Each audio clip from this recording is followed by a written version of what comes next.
qual a diferença entre a teologia natural e o pensamento reformado sobre a revelação natural?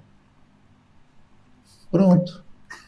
Essa me pegou, assim, de bastante surpresa. Essa Pode é definir do, teologia natural para mim, por favor? essa é do módulo avançado, né? Essa aí. Eu tenho um módulo na tutoria avançada que é a teologia natural. Olha, deixa eu começar. Deixa eu começar e depois o Lu me corrige. Ou não me deixa mentir sozinho. A teologia natural, ela é diferente da revelação natural. A revelação natural diz respeito àquilo que Deus deu-se a conhecer na sua criação. Os céus proclamam a glória de Deus, Salmo 19, os céus proclamam a ira de Deus, Romanos capítulo 1, o que podia se conhecer dele, seus eternos atributos, é revelado a nós. E a gente silencia isso, né? A gente sufoca a verdade pela injustiça, né? À medida que a gente quebra o pacto com Deus, a gente está sufocando isso intencionalmente. Não tem como ficar neutro diante de Deus. Ou você está na aliança, ou você está quebrando a aliança. Agora, a teologia natural ela é um projeto mais ou menos medieval, final da Idade Média, né, chamada Baixa Idade Média moderna, que é a partir dos dados da natureza construirmos uma teologia. E geralmente o que eles chamam de teologia de baixo para cima, né? Você observa as coisas da natureza, os efeitos, as causas. Tem muito da filosofia aristotélica nisso também, de olhar a causalidade e chegar aí até uma primeira causa, uma causa encausada. E isso foi assimilado na teologia escolástica e perdurou muito. O William Paley escreveu um livro chamado Teologia Natural, onde ele dá a metáfora do relojoeiro, né, que Deus é um relojoeiro, deu corda, que depois o Richard Dawkins vai falar que Deus é um relojoeiro cego e tal. E o Alistair McGrath vai fazer uma nova abordagem de teologia natural, falando que a teologia natural bíblica é de cima para baixo. A gente tem consciência da revelação e só então a gente interpreta os dados da natureza. Então, assim, é diferente. Uma coisa é revelação natural, é o que Deus dá a conhecer na natureza, na sua criação. Outra coisa é uma teologia natural, construção teórica, seja ela de baixo para cima ou de cima para baixo. Não sei, faz sentido isso, Lu?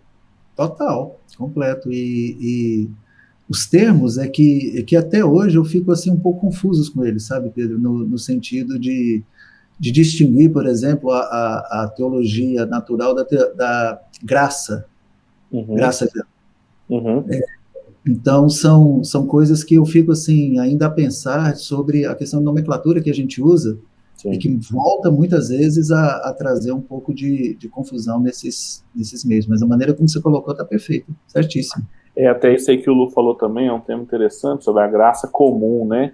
O Cornelius Van Til, que era amigo do Gerhard Voss, inclusive, escrevendo sobre isso, ele sempre lembra uma coisa, assim, que a gente usa sempre a graça comum, é uma espécie de uma gaveta teológica, que tudo que a gente quer falar de bom da vida, a gente fala, não, isso é a graça comum de Deus, vai colocando tudo lá na gaveta. Só que a graça comum, ela é comum, né? A Bíblia fala assim, a chuva cai sobre bons e maus, sobre justos e injustos. Então, assim, a graça comum, ela é comum a quem está no pacto e quem está fora. E quem está dentro do pacto responde a essa graça obedientemente. Então, ela não deixa também de ser uma graça especial. Então, o Cornelius Van Til, ele fala assim, olha, cuidado para não falar de duas, graça comum e graça especial, porque assim, ela é comum aos dois tipos de ser humano. E quem recebe a chuva não recebe como um ímpio. O ímpio sufoca a verdade pela mentira da chuva, mas o pio não, ele recebe a chuva como uma graça de Deus. Então não é comum para ele, é sobrenatural. Exato, e que aí remonta para a pergunta sobre a teologia natural e como que ela se desenvolve nesses aspectos, né? De como que eu respondo a essas maneiras de como Deus se revela, para que eu possa criar um entendimento de quem Deus é. Então, se não permeia em mim o que a gente chama de graça especial, eu não tenho como dar uma resposta a essa que é chamada graça geral, de uma maneira que ela me faça compreender o meio que eu vivo, de uma maneira plena. Eu posso, sim, exercitar coisas belíssimas, desenvolver grandes conhecimentos, porque toda boa dádiva e todo dom perfeito vem de Deus. Sim. Mas a resposta plena, ao final, que significa, e que resposta plena é essa? Se a gente for olhar em todos os aspectos, na construção do livro, é voltar ao relacionamento íntimo e pessoal com Deus. Essa revelação ou teologia natural é impossível de trazer. Então, é nesse ponto que eu me coloco. Por isso que eu fico novamente, outro assunto que é quase como Melquisedeque para mim, nesses aspectos. Muito bom. Vale a pena.